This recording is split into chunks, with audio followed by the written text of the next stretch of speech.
दर्द का रिश्ता होता है। ठीक है, आपने जैसा कहा है मैं वैसे ही कहूंगा। हाँ, अगर उस बुढ़िया के बेटों को देखकर तुमने बात को गोल गोल घुमाने की कोशिश की तो समझ लेना कि बुढ़िया भी गोल हो जाएगी। कौन था दीदी? मुकुंद प्रसाद का बेटा चंदन,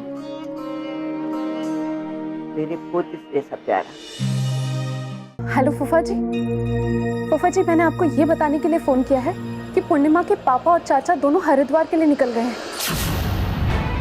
वो आपसे मिलने गए हैं। क्या? हाँ फूफा जी, मैं तो ये बात जानकर ही परेशान हो चुकी हूँ। मैंने सोचा कि मैं एक बार आपको फोन करके बता दूं। ठीक है सुरभि, और उस बांकेलाल के बारे में और कुछ पता चला? नहीं फूफा जी, अभी तक तो कुछ खास पता नहीं चला। उस पर नजर रखने की कोशिश करो सुरभि, क्योंकि मुझे लगता है कि तुम्हारा शक बिल्कुल सही है। ये ब्लैकमेलर उस घर की एक एक हरकत से वाकिफ है। इससे साफ जाहिर होता है कि वो शख्स उसी घर का कोई सदस्य है। मैं पता करने की कोशिश कर रही हूँ फूफा जी। आप बस ये सोच लीजिए कि पूर्णिमा के चाचा और पापा को क्या जवाब देना है। मैं क्या जवाब दे पाऊंगा सुरभि? उस ब्लैकमेलर ने मुझे पहले से आगाह कर रखा है, कि बता रखा है कि मुझे अमरनाथ और केदारनाथ के साथ किस तरह पेश आना है। अच्छा, तुम कैसे भी करके उस बांकेलाल का पता लगाने की कोशिश करो सुरभि, क्योंकि मुझे लगता है कि जिस तरह से मेरा नाम खराब हो रहा है, मैं और ज्यादा अपमान सह नहीं पाऊंगा, अपनी बेइज्जती और बर्दाश्त नहीं कर पाऊंगा। नहीं फूफा जी, अब परेशान मत होइए। जिसने भी ये साजिश रची है उसका पर्दाफाश जरूर होगा।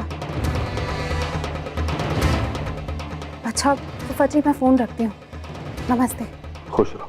जी।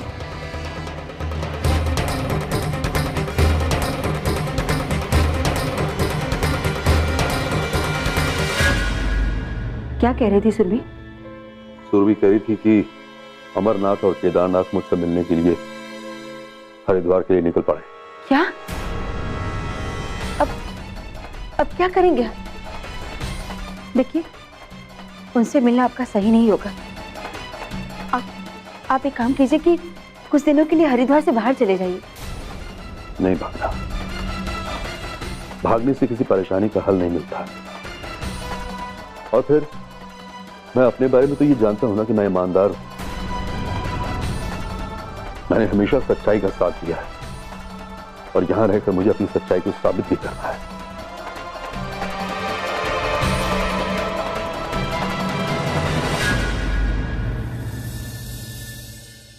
वो लोग माजी को ढूंढने हरिद्वार तो चले गए हैं सरस्वती, पर क्या तुम्हें लगता है कि वो मुकुंद प्रसाद माजी को इन लोगों के हवाले करेगा? वो लोग यही सोच कर गए हैं ना दीदी। अब देख लीजिएगा, वो लोग माजी का पता लगा कर ही लौटेंगे। काश माजी उन्हें मिल जाए, और उस मुकुंद प्रसाद को तो उसके किए की सजा मिल ही जाएगी। सब लोग तो यही सोचते हैं कि माजी कहाँ है, किस हाल में है, किसी को कुछ भी नहीं पता। इसीलिए माजी का पता लगाना बहुत जरूरी है। नमस्ते आंटी। नमस्ते। नमस्ते।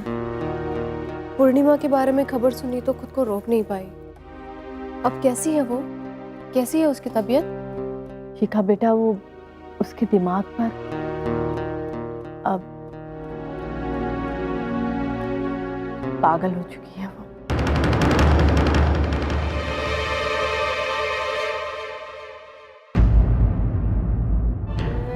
उसे तो इस बात की भी खबर नहीं कि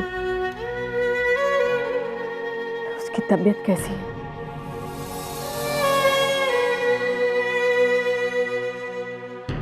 पागल खाने पहुंचा दिया गया उसे।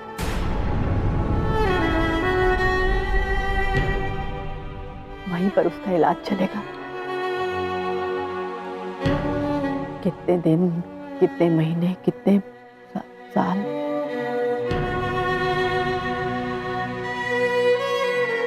पता नहीं कब ठीक होकर वापस लौटे। ये कौन है आंटी? मैंने इससे पहले कभी देखा नहीं यहाँ पे।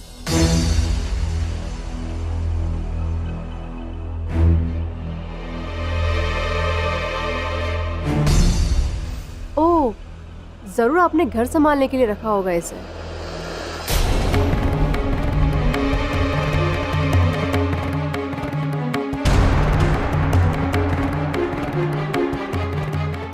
तुम गलत सोच रही हो शिखा।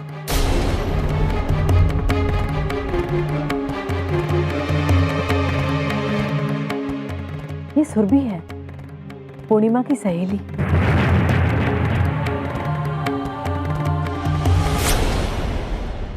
पूर्णिमा की सहेली? हाँ, ये तो कहो कि सुरभि के आने से घर संभल गया है।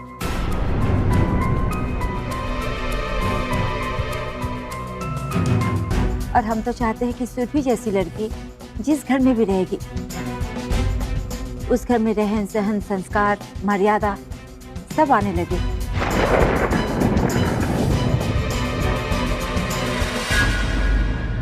सुरभि तो बस कुछ दिनों के लिए इस घर में आई थी।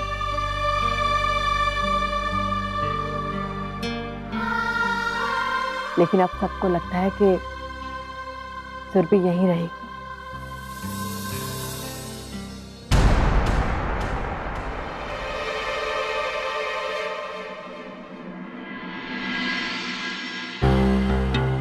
वैभव कहाँ है आंटी? मैं उससे मिलके आती हूँ। अब वो अपने कमरे में होगा, जाओ जाकर मिल लो।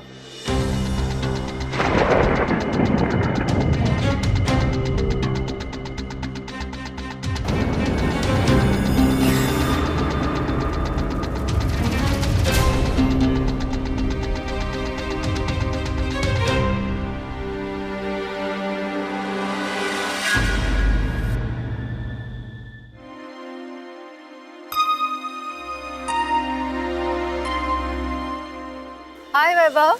हाय शिखा। मैं तुम्हें तुम्हारे कमरे में ढूंढ रही हूँ। तुम यहाँ अकेले क्या कर रहे हो? कुछ नहीं शिखा, आजकल कुछ ठीक नहीं चल रहा है। तुमने पूर्णिमा के बारे में तो सुना ही होगा। हाँ सुना तो, और सुनकर दुख भी बहुत हुआ। कुछ और भी बातें हैं शिखा। चाचा और पापा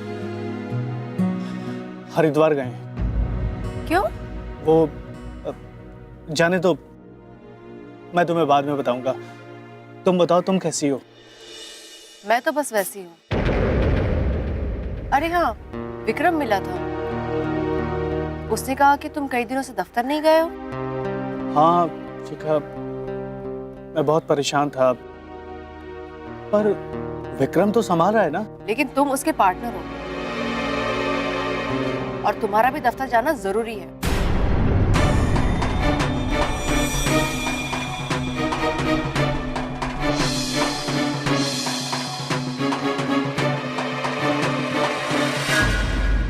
अरे हाँ, तुम्हारे घर पे मैंने एक लड़की देखी थी। कौन है वो? उसके बारे में बड़ी अच्छी बातें हो रही थी। पूर्णिमा की सहेली है वो। पूर्णिमा ही उसे लेकर आई थी, लेकिन आते ही उसने सबके दिल में जगह बना ली।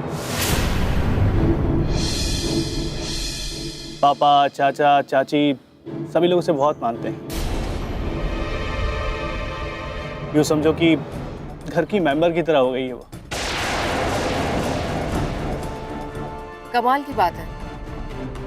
ऐसा क्या कर दिया उसने कि घर के लोग उसको इतना मानने लगे? माँ तो कह रही थी कि पूर्णिमा और खुशबू में भी वो बात नहीं थी जो बात सुरभि में।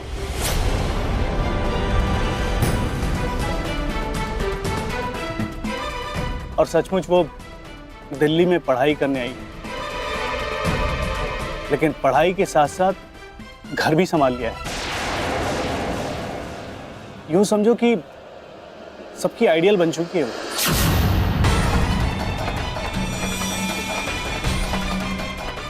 ओह, तो इसलिए आंटी कह रही थी कि वो घर से जाएगी नहीं। पता नहीं कैसा जादू कर दिया है उसने कि घर की पहली शख्स है वो, जिसे सभी लोग मानते हैं, सभी लोग प्यार करते हैं। पहले भी कई बार जाने की जिद कर चुकी है, पर कोई जाने ही नहीं देता है उसे। पता नहीं पापा और माँ उसे लेकर क्या क्या बातें करते हैं, क्या क्या सोचते रहते हैं।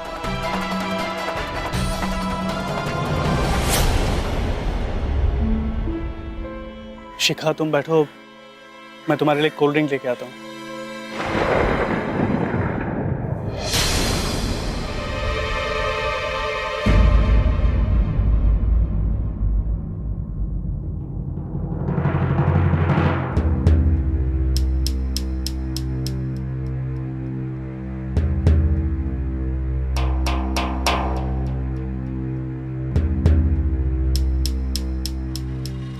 क्या हुआ? इतने परेशान क्यों हो रहे हैं आप? इसीलिए समझा रही थी मैं आपको कि जो भी जमीन अपने नाम करवानी है ना, जल्दी से जल्दी करवा लो, लेकिन आप तो मेरी बात सुनते ही नहीं है।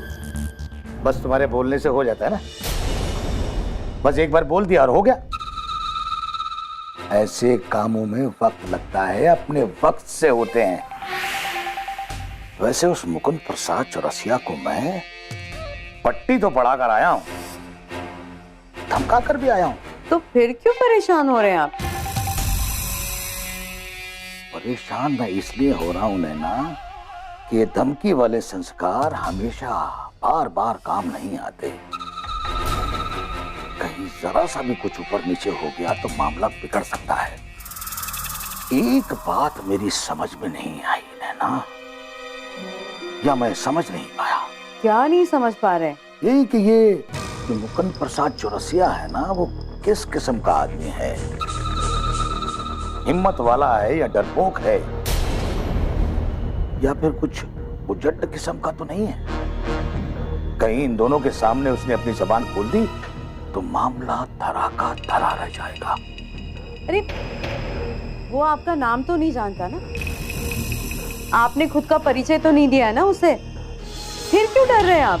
नहीं नहीं, मैं डर नहीं रहा हूं भगवान, मैं तो बस समझने की कोशिश कर रहा हूं। अब ये दोनों जो हैं, ये दोनों गए हैं हरिद्वार। एक तो शांत स्वभाव का है और दूसरा गरम मिजाज का। और ये जो केदारनाथ है, तुम तो जानती हो इसके बारे में, लड़ने मरने पर उतर जाता है। अगर वहां कुछ लफड़ा हुआ तो भी गड़बड़, मुकुंद प्रसाद ने जबान खोल दी तो भी गड़बड़, और अगर ये दोनों माता जी को ढूंढने में कामयाब हो गए तो भी गड़बड़। गड़बड़ तो गड़बड़ है, चारों तरफ से गड़बड़ है। अपना बना बनाया काम बिगड़ जाएगा। अरे कुछ गड़बड़ नहीं होगा, आप देख लेना। सर उठाकर गए हैं ना वहां, सर झुकाकर वापस आ जाएंगे। पर मुझे तो लगता है कि हमें सबसे पहले उस सुरभि पर नजर रखनी होगी।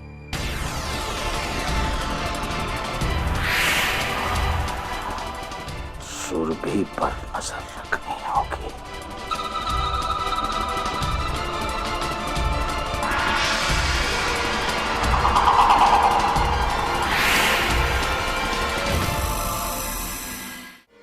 अरे तुम बैठी क्या हो? जाओ जाकर मेरे लिए एक गिलास पानी लेकर आओ।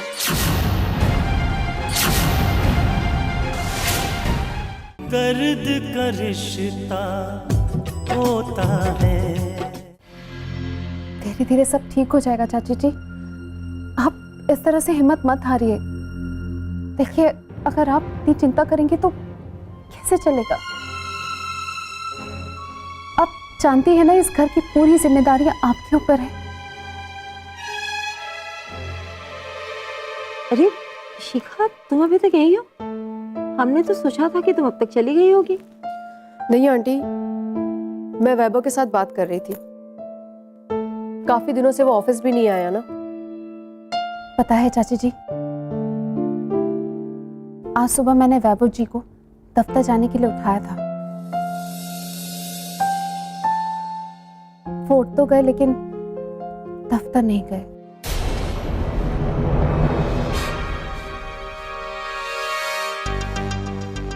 वैभव का दोस्त विक्रम भी कह रहा था कि ऑफिस के कई सारे काम रुके पड़े हैं। विक्रम, तुम उसे भी जानती हो?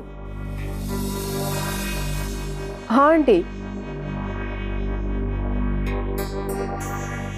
वैभव की कंपनी में फाइनेंस तो मेरे पापा ने ही तो करवाया है।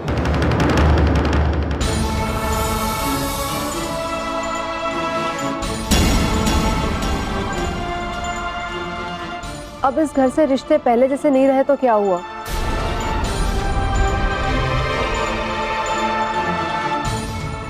पापा वैभव को बहुत मानते हैं, शायद इसीलिए उन्होंने फाइनेंस कराया होगा।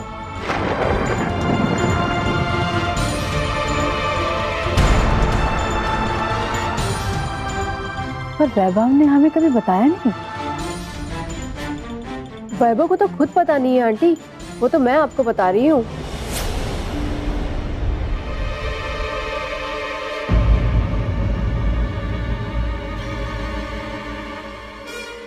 अरे तुम बैठी क्या हो? जाओ जाकर मेरे लिए एक गिलास पानी लेकर आओ।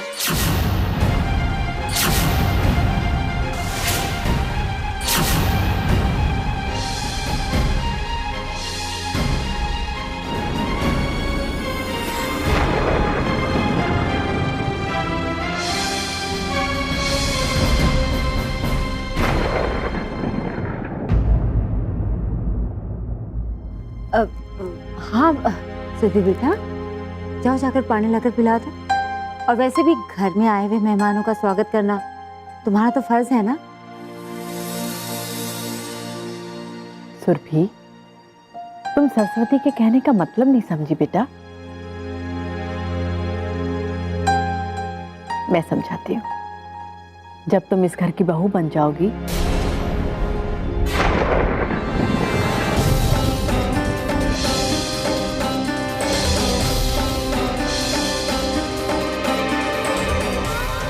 तो इस घर में जितने भी मेहमान आएंगे उनका स्वागत करना तो तुम्हारी ही जिम्मेदारी होगी ना।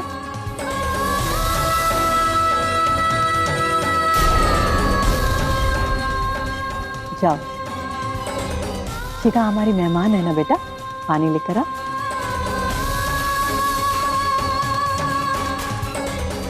बहू, ये आप क्या कह रही हैं आंटी? इस लड़की को आप अपने घर की बहू बनाएंगी? तो क्या हुआ शिखा? मुझे लगता है इस घर को ऐसी ही बहू चाहिए थी और भगवान ने सोच समझकर इसे यहां भेज दिया। मैं तो ये चाहती थी कि वैभव की शादी सुरभि से ही हो।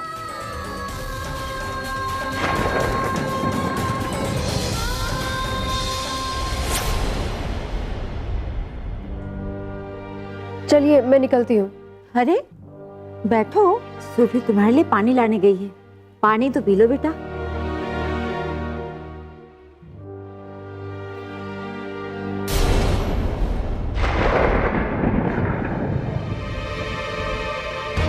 अरे सुरभि तुम्हारे लिए पानी लेकर आई है, पानी तो पियो। मेरी गाड़ी में पानी रखा है, मैं पी लूंगी।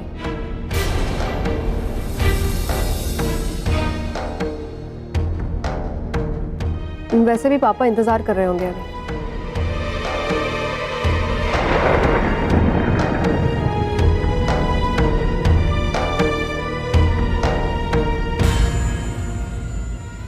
मैं चलती हूँ।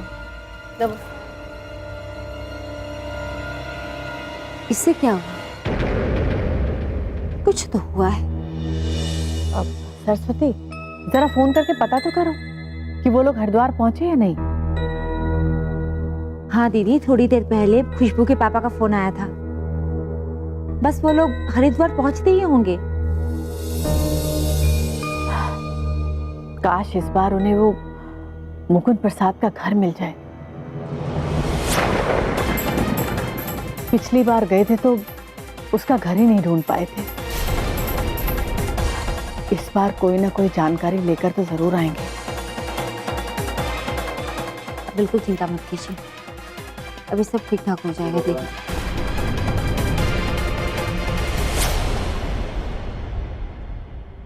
हे भगवान, हे भगवान, ये सभी लोग मेरे फूफा जी को गलत समझते हैं, कुछ ऐसा करो भगवान, ऐसा करो भगवान, कुछ ऐसा करो, कुछ ऐसा करो कि ये सच्चाई सबके सामने आ जाए, सबके सामने आ जाए, सबके सामने आ जाए। एक नेक और सच्चे इंसान के ऊपर लगा हुआ लांछन, ये लांछन दूर हो जाए भगवान, दूर हो जाए भगवान, दूर हो जाए, दूर हो जाए। मुकुंद प्रसाद चौरसिया को बुलाइए जरा। लेकिन आप लोग कौन है? आप उन्हें बुलाइए, उनसे जरूरी बात करनी है। जी बुलाती। दर्द का रिश्ता होता है। ये जो घर है ना, वो मुकुंद प्रसाद चौरसिया का है। ये वाला? हाँ जी। शुक्रिया, थैंक यू। ओके।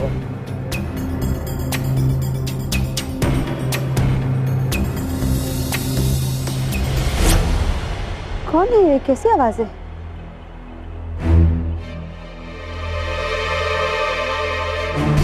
मुकुंद प्रसाद चौरसिया को बुलाइए जरा।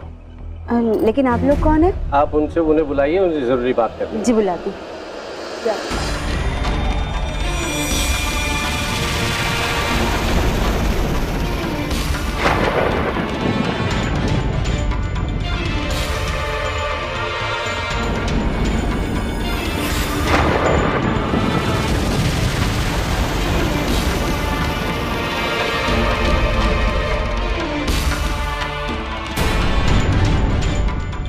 अगर मैं भूल नहीं कर रहा तो हर के पौड़ी की घाट पर आपके प्रसाद की दुकान है ना? जी जी बिल्कुल। दरअसल मैं यहाँ अपनी माँ के साथ पूजा के लिए आया था, तभी मैंने आपको यहाँ देखा था। आप तो यहीं के रहने वाले हैं, क्या आप मेरी थोड़ी मदद कर सकते हैं? हाँ बिल्कुल कहिए। वो दरअसल बात यह है कि मुझे एक आदमी की तलाश है जिसका नाम है मुकुंद प्रसाद चौरसिया।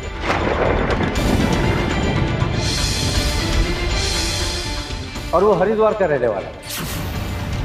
क्या आप इस नाम के आदमी को पहचानते हैं? हाँ, कैसी बातें कर रहे हैं सर? हमारी हर की पौड़ी में तो 6 से 8 मुकुंद प्रसाद है। आपको किस मुकुंद प्रसाद की तलाश है? मुझे आपसे कुछ पूछना था। उस वक्त जब मैं अपने माँ के साथ यहाँ पूजा करने आया था तो घाट पर एक हादसा हुआ था। किसी कारणवश मैं घाट पर आ नहीं सका और मेरी माँ भी नहीं। मैं दरअसल आपसे ये पूछना चाहता हूँ कि मेरी माँ से उस वक्त कोई मिलने तो नहीं आया? हाँ कोई आया तो था उनसे मिलने। कौन आया था? आप तो यहाँ के सारे मुकुंद प्रसाद को जानते हैं, क्या उनमें से कोई था? नहीं, यहाँ हरिद्वार में से तो कोई भी नहीं। मुकुंद प्रसाद चौरसिया?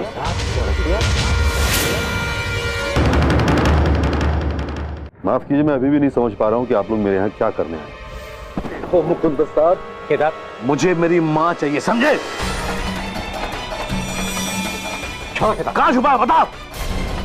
भाई साहब, भले ही मुकुंद प्रसाद ने हमें धमकाया हो कि हम पुलिस के पास नहीं जाएं, ठीक है, हम पुलिस के पास नहीं जाएंगे, पर माँ को ढूंढने की कोई कसर भी नहीं छोड़ेंगे। बस केदार, मैं यही चाहता हूँ कि माँ हमें यहाँ मिल जाए।